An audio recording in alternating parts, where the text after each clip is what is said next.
Bonjour et bienvenue à chacune et à chacun d'entre vous. Nous poursuivons donc nos réflexions autour du psaume 121 dont nous avons fait la lecture hier. Dans cette notion d'être bien gardé.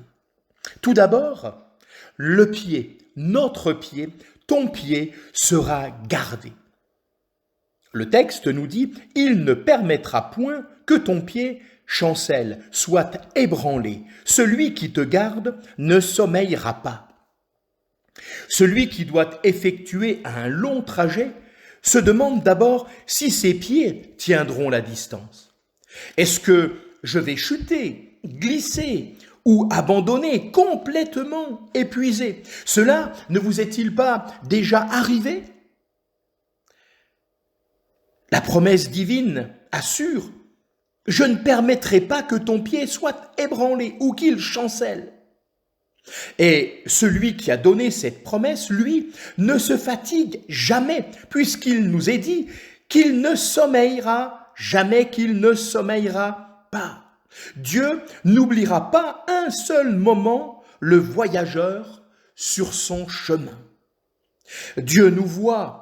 Dieu te voit, Dieu vous voit lorsque les difficultés de la course vous accablent.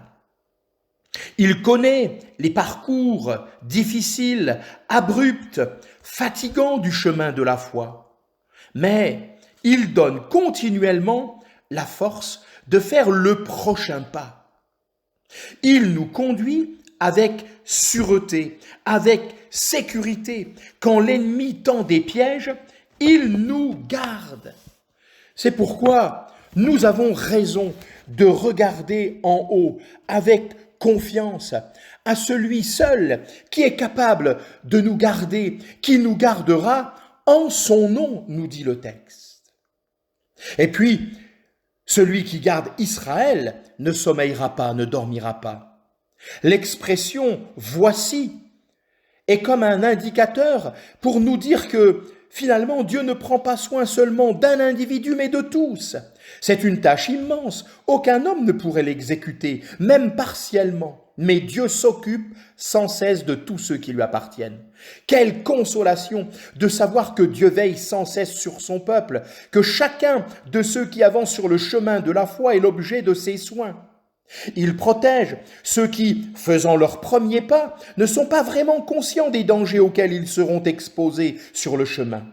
Mais ces encouragements pleins d'amour sont aussi adressés à ceux qui sont fatigués par une longue marche et attendent en soupirant d'atteindre le but. Il les garde tous. Dieu te garde. Que le nom de notre Seigneur soit béni pour sa bonté et sa fidélité de chaque jour.